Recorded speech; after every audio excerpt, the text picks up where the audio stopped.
더위가 한풀 꺾이기 시작하던 1906년 8월 26일이었습니다.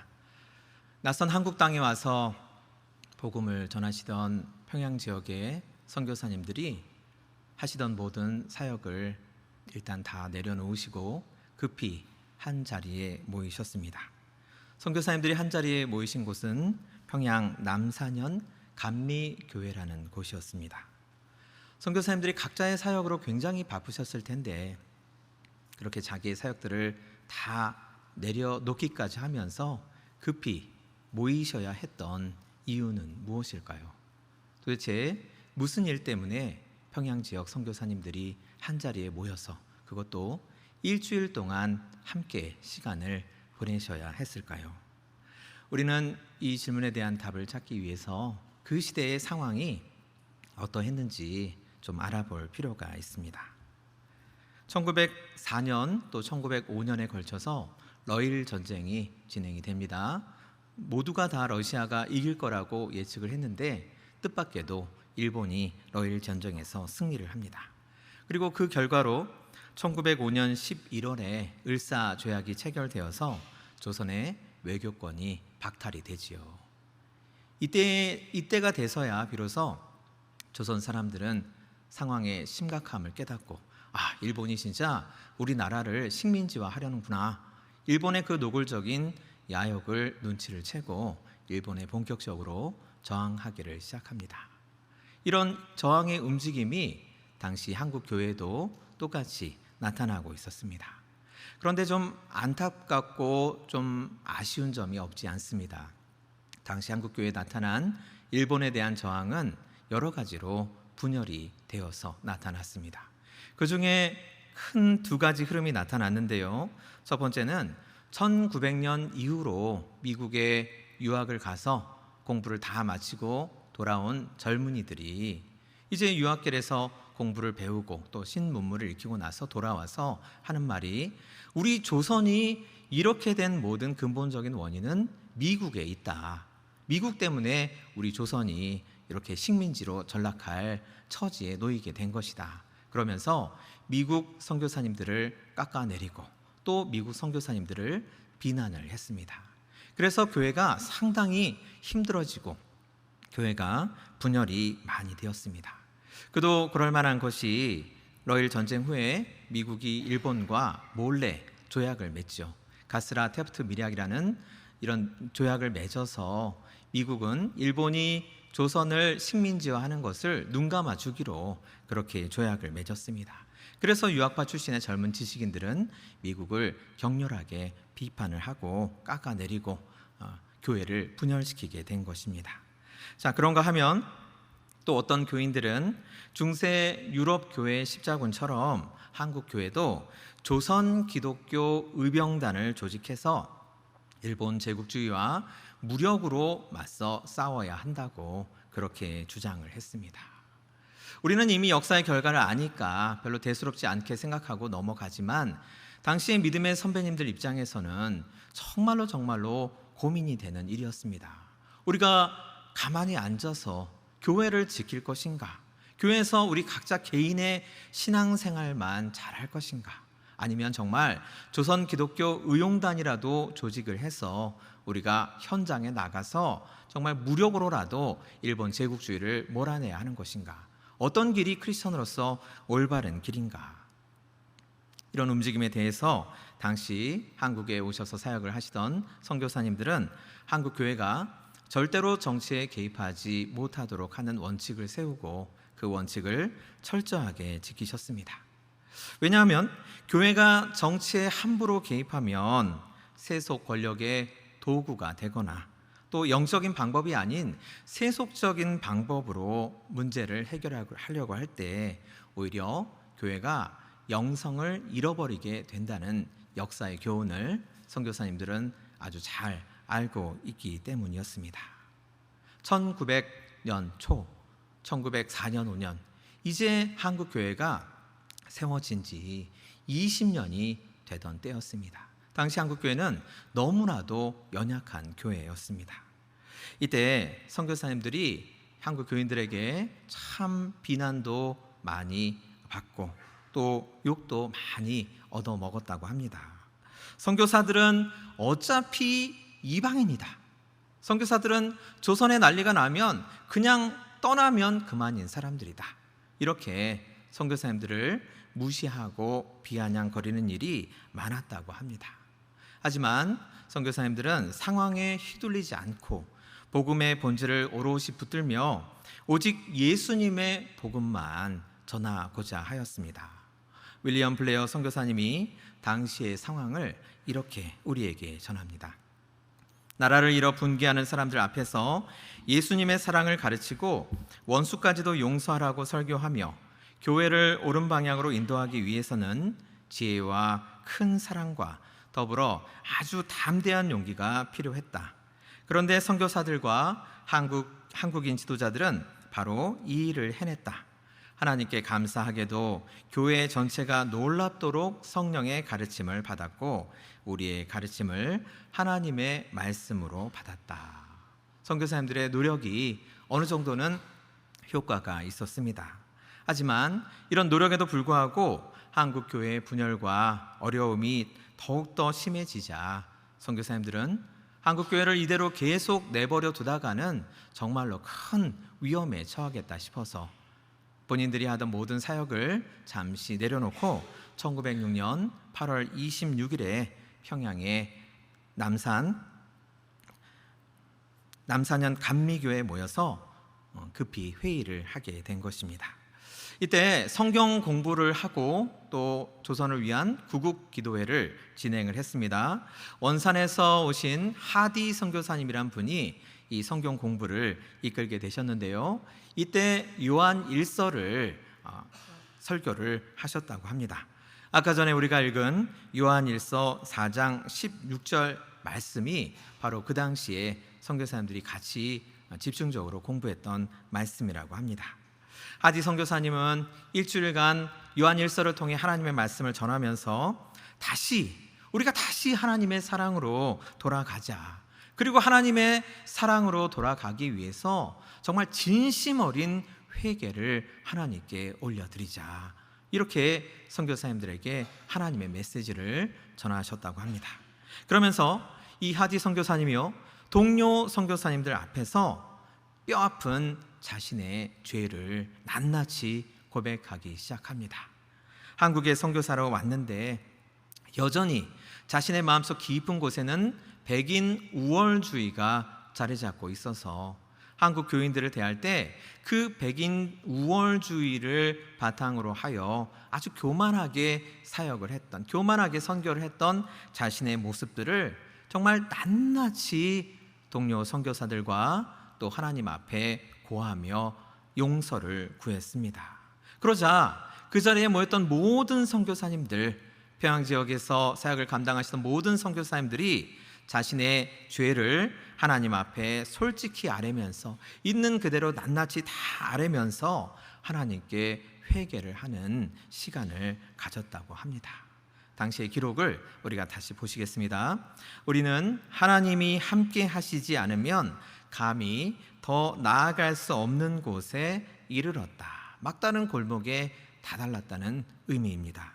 우리는 진정으로 하나님 앞에 우리의 마음을 쏟아내고 우리의 마음을 돌아보았으며 하나님과 사랑으로 교제하기 위해 분투했다.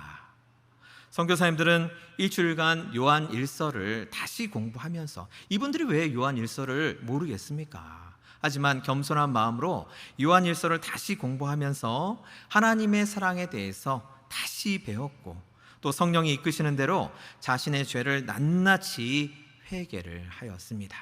또한 한국을 위해서 하나님께 간절히 기도를 올렸습니다. 이 일주일의 시간은 한국을 위한 선교사님들의 구국 기도의 시간이었던 것입니다. 우리 선교사님의 증언을 이어서 보시겠습니다. 우리는 그 8월에 모임을 마치면서 우리에게 닥칠 괴로운 시절을 이기기 위해서는, 그 괴로운 시절이 어떤 것을 의미할까요? 이제 을사보호조약이 체결되고 이제 1910년에 한일합방이 되죠. 이제 조금만 있으면 곧 조선이 일본의 식민지가 될 것이 이 선교사님들의 눈에는 분명히 보인 것이죠. 우리에게 닥칠 괴로운 시절을 이기기 위해서는 우리와 한국의 형제들에게 강력한 성령의 세례가 필요하다는 것을 그 어느 때보다 절실히 깨달았다.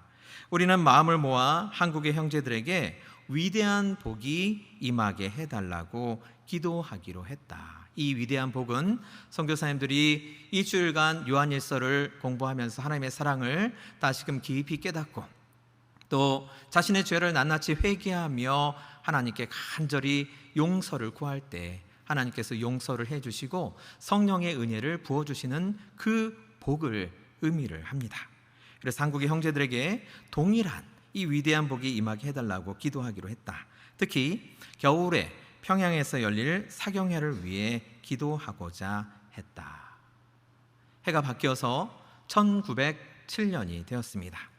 1월 2일부터 평양 장대현 교회에서 사경회가 열렸습니다. 이때요, 놀랍게도 무려 1,500명이나 되는 사람들이 조선 팔도에서 모여들었다고 합니다. 이 1,500명은요 120년 전임을 생각할 때 정말 놀라운 숫자입니다. 평소와 다름없이 1월 2일부터 1월 13일까지 사경회가 진행되었습니다.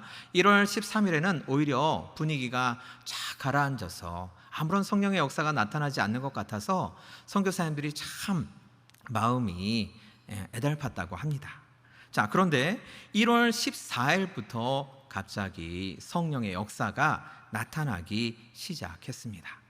성령님께서 집회 장소에 강력히 임재하신 기록을 우리가 살펴보도록 하겠습니다. 1월 14일 저녁 집회 기록입니다. 사람들은 잇따라 일어나 자신의 죄를 고백하면서 감정을 주체하지 못하고 울었으며 바닥에 털썩 엎드린 채 자신의 죄를 심히 고통스러워하면서 주먹으로 바닥을 쳤다. 이따금 누군가가 죄를 고백하면 회중 전체가 소리를 내 기도했다. 수백 명이나 되는 회중들이 함께 소리를 내 기도하는 것은 뭐라고 형용할 수 없는 시간이었다. 또 다른 누군가가 죄를 고백하면 사람들은 걷잡을 수 없이 울었고 모두가 애통해했다. 한 명이 하나님께 회개하면 그 자리에 모인 다른 모든 성도님들이 합심해서 그분을 위해서 기도하고 하나님께서 그분의 죄를 용서해 주시기를 간절히 기도드렸던 것입니다. 자, 이어서 1월 15일의 기록을 보시겠습니다. 수백 명의 사람들이 하늘을 향해 팔을 들고 있었으며 어떤 사람들은 바닥에 완전히 엎드려 있었다. 모두가 옆 사람을 잊은 듯 했다. 저마다 하나님을 만나고 있었다. 수백 명의 사람들이 하나님께 생명과 자비를 구하면서 기도하는 그 어마어마한 소리가 아직도 내 귀에 생생하다. 이윽고 리가 찬송을 시작했고, 여기서 나오는 리는 그레엄 리라는 미국 선교사님입니다. 이 리 선교사님이 찬송을 시작했고 사람들은 찬송을 부르면서 다시금 고요해졌다. 그러고 나서 내가 한 번도 본 적이 없는, 하나님께서 반드시 필요하다고 여기시지 않는다면 다시는 보고 싶지 않은 집회가 시작되었다. 인간이 지을 수 있는 모든 죄가 그날 공개적으로 고백되었다. 죄 많은 영혼들은 심판날 흰빛 아래 서 있는 자신의 모습을 하나님의 눈으로 보게 되었다. 그들은 감정이 격해져 창백하게 떨면서 육체적으로 정신적으로 괴로워했다. 선교사님들이 1906년 8월 26일에 모여서 철저히 하나님께 회개드리던 바로 그 모습이 장대현 교회 사경에 참석한 한국 크리스천들에게 그대로 나타났습니다. 선교사님들이 한국을 위해 일주일간 구국 기도회를 할 때 선교사님들이 그토록 바라던 우리 한국 크리스천들에게 성령 세례를 베풀어 주시옵소서라고 그토록 바라던 그 성령 세례가 한국 크리스천들에게 임했던 것입니다. 하나님께서는 선교사님들의 기도를 모두 다 들어주셨습니다. 그리고요, 더욱더 놀라운 점은 사경회가 1월 15일을 이제 마지막으로 해서 끝났는데 성령의 역사는 끝나지 않았다는 점입니다. 선교사님의 증언을 이어서 보도록 하겠습니다. 회개는 결코 죄를 고백하고 눈물을 흘리는 데에만 머무르지 않았다. 이렇게 1월 2일부터 1월 15일까지 사경회 기간, 특별히 1월 14일, 15일 이 이틀 동안 강력하게 일어난 성령의 역사가 그저 감정의 정화라든가 카타르시스를 위한 어떤 일회적인 사건이 아니라 끊임없이 지속적으로 성령의 역사가 나타났음을 증언하고 있습니다. 평양 전역의 사람들이 집집마다 다니면서 자신들이 입힌 손해를 고백하고 훔친 재산과 돈을 돌려주었다. 그리스도인뿐만 아니라 불신자들에게도 그렇게 했고 온 평양이 동요했다. 한 중국 상인은 어느 그리스도인이 찾아오더니 수년 전에 부당하게 돈을 많이 받았다고 하면서 그 돈을 돌려주자 몹시 놀랐다. 유교 문화권에서 살아오면서 조상들이 대대로 반복해온 그 죄악된 행동, 죄인지도 모르고 했던 행동들을 이제 성령의 빛 아래에서 다시 생각해 보니까 그것이 하나님 보시기에 너무나도 심각한 죄였고 또 죄이기에 심한 수치감과 또 부끄러움 때문에 이날 이 사경회에 참석하신 모든 분들이 감정이 격해지고 또 창백하게 떨면서 육체적으로 정신적으로 괴로워하면서 하나님께 정말 진심으로 자신의 모든 죄를 회개를 드린 것입니다. 이 평양 장대현 교회 사경회를 통해서요 한반도에 복음의 피가 돌기 시작했습니다. 성령의 강력한 역사가 한국 교회에서 일어나기 시작했습니다. 그래서 오늘날 우리는 이 사건을 평양 대부흥 운동이라고 부르고 있습니다. 한마디로 한국 개신교의 기틀을 마련한 한국 교회사에서 가장 중요한 사건 한 가지를 꼽으라고 하면 바로 이 평양 대부흥 운동입니다. 선교사님들이나 또 당시 신학자들이나 이런 일은 전 세계에 2000년 교회사를 통틀어서 전 세계에 유례가 없는 일이라고 놀라워했습니다. 여러분 곰곰이 생각해 보시기 바랍니다. 광복 후에 6.25 전쟁이 일어나기 전까지 5년간 한국 교회의 상황은 선교사님들이 급히 모여야 했던 1906년의 상황과 별반 다르지 않습니다. 6.25 전쟁이 일어나기 전에 5년 동안 한국 교회는 어땠습니까? 근본적으로 신사참배의 문제를 해결하지 못했기 때문에 교회들이 분열의 단계를 밟아가고 있었습니다. 또 이렇게 한번 분열의 걸음을 내딛기 시작하자 신학적인 의견의 차이라든가 또 지역 갈등이라든가 또 교권 장악 등 온갖 분열의 씨앗들이 교회에 뿌려지기 시작했습니다. 6.25 전쟁이라는 다가올 큰 시련을 내다보고 나라와 민족을 위해 기도하고자 하는 움직임이 광복 이후 6.25 전쟁 전까지 어느 곳에서도 있지 않았습니다. 여러분 제가 이 5년간을 곰곰이 생각해 보니까 지금 이 시대도 광복과 전쟁 사이에 이 5년간의 시간과 너무도 비슷한 시간이 아닌가 그런 생각이 들게 되었습니다.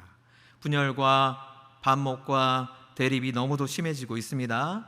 정치적인 견해가 조금만 다르면 진영 논리로 몰아가는 세상입니다. 신학적인 견해가 자기 마음에 들지 않으면 정죄를 합니다. 우리가 크리스천으로서 도대체 이 대한민국의 난국을 어떻게 헤쳐나갈 수 있을까요? 우리는 냉정하게 우리가 지금까지 살펴본 이 선교사님들의 구국 기도회 모임으로부터 1907년 평양 대부흥 운동에 이르기까지 과정을 우리가 냉정하게 복기해봐야 할 것 같습니다. 선교사님들이 구국 기도회 중에 큰 은혜를 받은 요한일서 4장 16절 말씀을 다시 보도록 하겠습니다. 우리 다 함께 한 목소리로 읽겠습니다. 시작.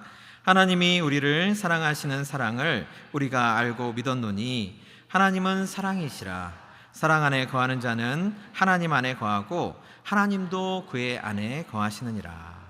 1906년 당시 선교사님들은 많이 지쳐 있는 상태라고 합니다. 한국에 들어와서 20년이 넘어가는데 도대체 조선 사람들은 마음을 열지를 않고 그 속마음에 무엇을 생각하는지도 모르겠고, 이 방법 저 방법 다 써봐도 선교의 열매는 맺히지를 않아서 너무나도 지치고 답답하고 절망적인 상황이었다고 합니다. 또 그런가 하면 조선의 운명은 정말 풍전등화 같았지요. 복잡한 정치 상황을 어떻게 헤쳐나갈까? 교회가 이 복잡한 정치 상황 속에서 어떻게 신앙을 보존할 수 있을까? 이런 생각들로 선교사님들은 너무나도 힘들어하고 괴로워했다고 합니다. 하지만요, 이 어려운 시기에 선교사님들은 결단을 내리셨습니다. 우리가 이것도 해보고 저것도 해봤지만 그 모든 것들 이제 다 내려놔 보자. 다 내려놓고 인간적인 방법, 인간적인 수단, 선교학에서 말하는 여러 가지 노하우들 다 내려놓고 우리 다시 한번 하나님의 사랑 안으로 들어가 보자. 우리가 하나님의 사랑에 대해 아무것도 모른다고 생각하고 다시 한번 요한 일서를 통해서 하나님의 사랑을 배우고 알아보자. 그리고 그 하나님의 사랑을 믿어보자. 이렇게 선교사님들은 마음속에 결단을 하시고 하나님의 사랑 안으로 들어가기 위해서 분투를 했습니다. 왜 분투일까요? 하나님의 사랑 안으로 들어가려고 할 때 죄가 가로막고 있기 때문에 분투를 했던 것입니다. 그러자 선교사님들은 아까 하디 선교사님처럼 자기의 모든 죄, 정말 있는 모든 죄를 낱낱이 철저하게 진실되게 하나님께 아뢰면서 회개를 올려드렸습니다. 그러자 하나님께서 선교사님들의 그 진실된 회개를 받으시고 또 하나님의 사랑 안으로 들어오고자 하는 그 분투하는 마음을 받으시고 하나님께서는 선교사님들의 모든 죄를 용서해 주시고 감싸 안아 주시고 격려해 주시고 선교사님들에게 세상을 이겨낼 수 있는 넉넉한 힘을 주셨습니다. 그 증거가 17절 말씀입니다. 우리 다 함께 읽도록 하겠습니다. 시작. 이로써 사랑이 우리에게 온전히 이루어진 것은 우리로 심판날의 담대함을 가지게 하려 함이니 주께서 그러하심과 같이 우리도 이 세상에서 그러하니라. 아멘. 구국 기도회가 끝나고 각자의 사역지로 돌아가서 선교사님들은 담대하게 예수님의 복음만 전하셨다고 합니다. 또 성령 세례가 한국 크리스천들에게 임하도록 더욱더 기도에 힘쓰며 성령의 역사를 간절히 간구를 하셨다고 합니다. 그럴 때 하나님께서 이 선교사님들의 모든 기도를 들으시고 평양 대부흥 운동이라는 정말 전 세계 교회사에 유례가 없는 놀라운 역사를 행해 주셨습니다. 그리고 평양 대부흥 운동으로 인해서 오늘날 한국 교회가 존재하게 된 것입니다. 우리 사랑하는 성도 여러분, 오늘 우리는 6.25 75주년을 맞이하여서 구국 기도회로 이 자리에 모였습니다. 1906년의 구국 기도회나 2025년 오늘의 구국 기도회나 그 본질은 똑같습니다. 여러분, 구국 기도회의 본질이 무엇일까요? 우리가 선교사님들의 모습을 통해서 그들의 결단을 통해서 알 수 있는, 깨달을 수 있는 구국 기도회의 본질은 무엇이겠습니까? 하나님 사랑과 진실한 회개입니다. 나라를 위하는 마음이 하나님을 사랑하는 마음으로부터 출발하지 않는다면 그 나라를 위하는 마음은 그저 울리는 꽹과리와 같을 뿐입니다. 나라를 위한 열정이 진실된 회개로부터 출발하지 않는다면 그 열정은 곧 사그라질 불길에 불과합니다. 사랑하는 성도 여러분, 하나님이 한국을 사랑하사 120년 전에 선교사님들을 우리에게 보내주시고 그 선교사님들의 결단의 모습을 통해서 믿음의 후배된 우리가 오늘날 어떻게 우리나라를 위해서, 어떻게 이 대한민국을 위해서 기도해야 할지 하나님이 한국을 사랑하사 우리에게 보여주셨습니다. 다시 한번 선교사님들의 결단을 되새겨 봅니다. 우리는 진정으로 하나님 앞에 우리의 마음을 쏟아내고 우리의 마음을 돌아보았으며 하나님과 사랑으로 교제하기 위해 분투했다. 이러한 선교사님들의 결단이 우리의 결단이 되기를 소망합니다. 우리 사랑하는 성도 여러분, 다시 한번 하나님의 사랑으로 돌아가시기 바랍니다. 하나님의 사랑, 하나님을 사랑하는 그 마음으로부터 출발하시기 바랍니다. 그리고 다시 한번 진실된 입술로 하나님께 나의 모든 죄악과 허물을 낱낱이 아뢰고 회개하는 우리 모든 성도님들이 되시기를 주님의 이름으로 부탁드립니다.